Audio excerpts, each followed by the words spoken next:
Hello বন্ধুরা, আমার নাম সানি অ্যান্ড ওয়েলকাম টু বাজি কটেজ। দেখতেই পাচ্ছেন বন্ধুরা, আমি কিন্তু অনেক দিন পরে আবার আমার বিটল পোকার আপডেট নিয়ে চলে এলাম বন্ধুরা। এখানে কিন্তু আমি আমার বিটল পোকাকে সবসময় খাবার এবং হাইডিং প্লেসটা দিয়ে রাখি সুন্দরভাবে। দেখতেই পাচ্ছেন এখানে কিন্তু আলু দিয়ে তাদেরকে পার্টি করতে দেওয়া হয়েছে এবং বন্ধুরা তারা কিন্তু আলু দিয়ে খুবই সুন্দরভাবে পার্টি করতেছে। এই যে বন্ধুরা, আমি কিন্তু একটা আলু ভুসির নিচে দিয়েছি। আর এই যে আপনারা ক্যামেরায় দেখতে পাচ্ছেন কি না আমি বলতে পারতেছি না, কিন্তু ছোট ছোট কিন্তু লার্ভা তৈরি হয়ে যাচ্ছে। হ্যাঁ বন্ধুরা, এই লার্ভাগুলো কিন্তু বড় হয়ে সুপার ওয়ার্মে পরিণত হবে, যেটা আমি প্রসেসিং করে বাজিগার পাখির জন্য প্রোটিনের যে মহা উৎস সেটা তৈরি করতে যাচ্ছি।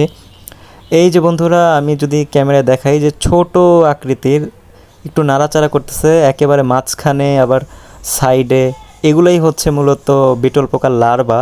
এগুলো বড় হতে সময় লাগবে 3 মাস। 3 মাস পর্যন্ত আমি এদেরকে বড় করব। আর এই বিটল পোকার খাবার কিন্তু হচ্ছে আলু, গাজর, বিভিন্ন শাক, মানে সবজি টাইপের আর কি, যেগুলো একটু শুকনা সবজি হয় আর কি।